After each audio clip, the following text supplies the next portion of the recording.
If catastrophic bleeding is on a limb, we want to find something that we can slow the bleeding by packing and dressing, and if we are unable to completely stop the dressing, then we're going to apply a tourniquet.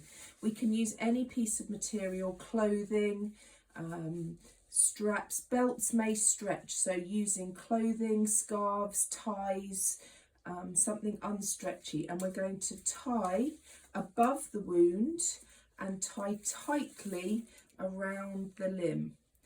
Once we've secured this, we need to find a windlash, so something made from metal or wood that we can now secure and twist and twist and twist and twist.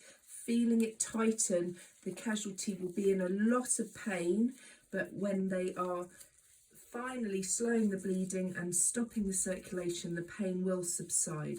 Once we've got a good tight twist on that tourniquet, we're going to use the spare material to secure it so it doesn't all undo.